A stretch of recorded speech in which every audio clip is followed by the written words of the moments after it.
Mystic vibration numerology చాలామంది వినే ఉంటారండి. ఆరుద్ర ఆర్ ఆర్ద్ర. ఆర్ద్రం అంటే ఏమిటండి?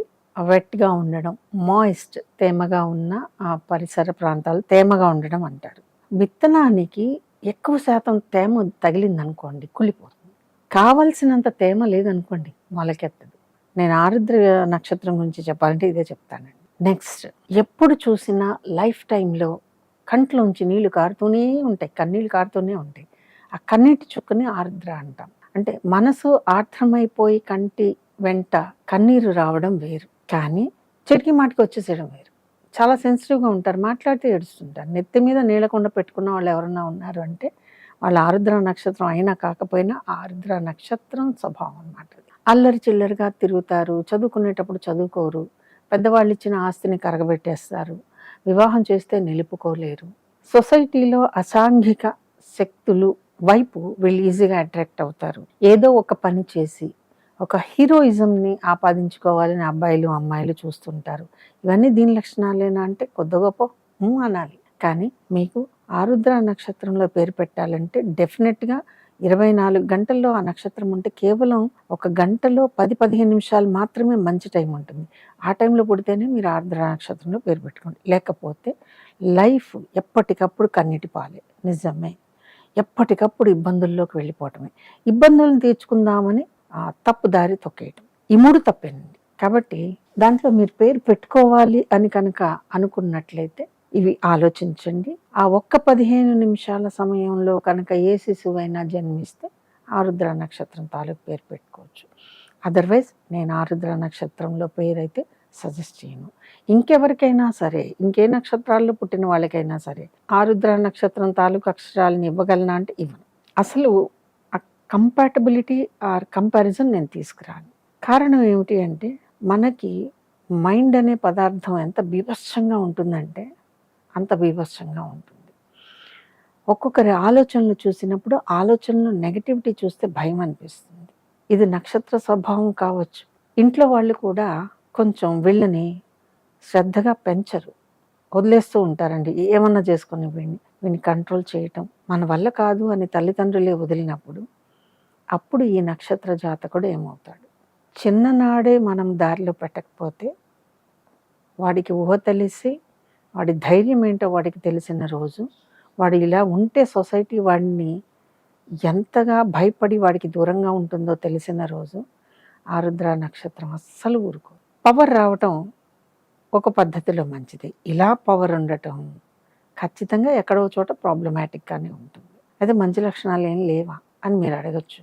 ఉన్నాయండి. ప్రతి విషయానికి చలించిపోవటం, ప్రతి విషయాన్ని సీరియస్గా మనకి ఆపాదించేసుకొని బాధపడిపోవటం, ఈవెన్ తల్లిదండ్రులకి పిల్లలకి సత్సంబంధాలు లేకపోవటం ఈ నక్షత్రంలో కొంత కనపడుతుందండి. కాబట్టి ఒకవేళ మీ ఇంట్లో కనుక ఆర్ద్ర నక్షత్రంలో పిల్లలు ఉన్నట్లయితే వాళ్ళకి కావాల్సినంత ఎఫెక్షన్ ఇవ్వండి, వాళ్ళకి కావాల్సినంత డిసిప్లిన్ ఇవ్వండి, వాళ్ళు లైఫ్ లీడ్ చేయడానికి కావాల్సిన థాట్ ప్రాసెస్ని ఇవ్వండి. ఈ 3 మినహా మీరు ఇంకేదేదో చేసేస్తే ఏమీ అవ్వదండి. ప్రతి ఒక్కరికి ఆశ్లేష బలి పూజ ఎందుకో నాకు తెలియదు. అసలు పూజ అర్థం తెలుసా? తెలియదు, కానీ చేసేస్తున్నాం. మన సొసైటీలో ఉన్న very very very bad instinct ఏమిటి అంటే, మీకు ధనం లేదా ఆశ్లేష బలి పూజ చేయండి, మీ అమ్మాయికి వివాహం కాలేదా ఆశ్లేష బలి పూజ, మీ అబ్బాయికి అసలు ఉద్యోగానికి పెళ్ళికి ధనానికి ఆశ్లేష బలి పూజకి ఏమిటి సంబంధం? పిల్లలు పుట్టట్లేదు ఆశ్లేష బలి పూజ. దీనికి వెనకాల రకరకాల కారణాలు తీస్తూ ఉంటాము. పూజకి ప్రాముఖ్యాన్ని ఇవ్వడం వేరు, కానీ మన సమస్యలన్నిటికీ ఇదే సొల్యూషన్ అని చెప్పడం వల్ల ఏమవుతుందంటే అసలు పూజ తాలూకు ఫలసిద్ధి ప్రాప్తించదు. అవసరమైన చోట మాత్రమే పూజ జరగాలి, అన్ని విషయాలకి అవసరం లేదు. సక్సెస్ అవుతుంది అనుకున్నప్పుడు ఆ పూజ జోలికి వెళ్ళాలి, అదర్వైజ్ ముట్టుకోవద్దు, ఉపయోగం లేదండి. అలాగా ఆరుద్ర నక్షత్రం పేరుతోటి ఆరుద్ర నక్షత్ర జాతకులకి ఉన్న ప్రాబ్లమ్స్ అన్నిటికీ ఏకైక సొల్యూషన్ ఏం చెప్తున్నాం? ఆశ్లేష బలి పూజ. అసలు ఆశ్లేష బలి పూజ పుట్టు పూర్వోత్తరాలు ఎందుకు చేస్తామో తెలిస్తే కనుక నక్షత్రాల్లో నాకు సంబంధించి 20 నక్షత్రాలకి ఆశ్లేష బలి పూజ అక్కర్లేదు. ఆరుద్ర నక్షత్రం వాళ్ళని కరెక్ట్ డిసిప్లిన్లో పెంచి మంచి థాట్ ప్రాసెస్ ఇస్తే, వాళ్ళ మెంటాలిటీని మార్చుకోగలిగితే కన్నీటి చుక్క లైఫ్లో రానే రాదు. ఎప్పుడైనా దెబ్బ తగిలితే కన్నీళ్ళు రావడం వేరు, కానీ వేరే విధంగా అయితే కన్నీళ్ళు రావు. తెలుసో తెలియకో మనం చేసే రకరకాల పూజలు మనకి నెగటివ్ని మాత్రమే ఇస్తాయి. తెలియకుండా ఏ పూజ అవసరం లేదు అని అనుకున్నప్పుడు మన డెస్టినీలో ఏది ఉంటే అది జరిగిపోతుంది కదా. డెస్టినీలో ఉన్నదాన్ని ఆపకుండా లేదా ఆపే ప్రయత్నం ఒక పూజ చేయగలదు అంటే డెఫినెట్గా చేద్దామండి. కానీ డెస్టినీలో లేని దాన్ని పూజ ద్వారా ఆపాదించలేము, చేయలేము, సరిచేయలేము.